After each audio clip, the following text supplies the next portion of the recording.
No, hold on. This is 5 Minutes Funnier. I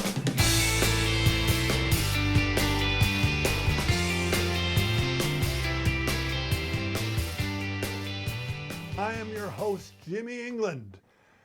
And I think it's probably past time. We should have talked about this 30 episodes ago, and that is the balance between family, work, and a career. Understand that if you're going to do stand-up comedy, you are now a lottery player. The chances of you reaching the kind of success that the Seinfelds, the Ray Romanos, the Jim Gaffigan have are slim to non-existent. I always find it interesting that comedians as a whole do not just do comedy, stand-up comedy, when they start to go out on the road, when they achieve a level of success. They try and leverage what they do with teaching, writing, maybe doing advertisements if they can get the spot, even acting. As a matter of fact, the interesting thing about being this career of stand-up comedy is that the biggest draws out to the stage are people who went from stand-up comedy to TV or movies. That's Seinfeld's route, that's Ray Romano's route. This is how they achieve fame. This is how they bring in the theater audiences. This allows them to tour and make big bucks. So stand-up as a way of making money on its own is a tough sell. I think the best thing to do at this point is to tell you my story, my journey to becoming a stand-up comedian. It actually began back in the late 70s. I think it was the late 70s. And I started going to the few clubs that were around at that time, Yuck Yucks in Toronto and a few other places. And I did it for maybe, 6, 8, 10 times. And it became abundantly clear that having a family, doing stand-up, and maintaining a job were incompatible for me. I love doing it. I love being on stage. I love getting the laughs.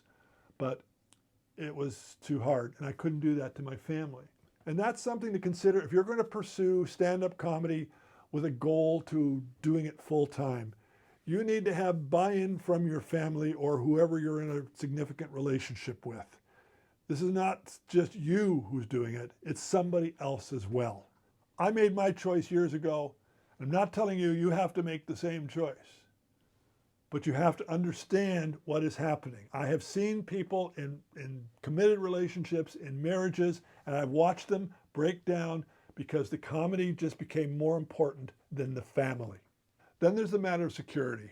Can you live on what you're going to make as a comedian? Chances are you're going to have to hold down a job at the same time. It's not unusual at all. Actors aren't the only ones who end up being wait staff.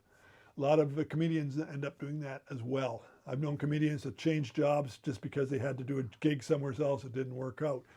That means if this whole career thing doesn't work out the way you hope it will, you might be jeopardizing your future. All that being said, being a comedian is a little like being a serial killer. You know it's going to end badly, but you can't stop yourself from pursuing it.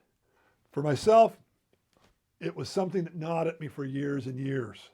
And it wasn't until I got into my mid-60s that I said, I'm in a good position now, family's all grown up, ready to retire, let's start doing stand-up comedy. And I've been fortunate enough to make a career out of it. It's not going to be a great career. I'm kind of old for that. I doubt if I'll ever play in front of a 1,500 person audience. Like the rest of you, I still have that hope, but I kind of have a little bit of common sense going for me too. I just don't care. I just love what I do. I think it's the greatest job in the world to make people laugh. Anyway, that's it for 5 Minutes Funnier. As I said, have been Jimmy England. I hope you give some serious thought to this, and just make sure that in your quest for fame and fortune, your family is part of that equation. Anyway, thank you again for subscribing. If you haven't subscribed yet, please do so. It's a simple process. I'm out here once a week doing this, trying to help other comedians achieve success. Maybe I don't get in front of that 1,500 person audience, but you can as a result of all this. Stay safe, share this, and by all means, stay funny.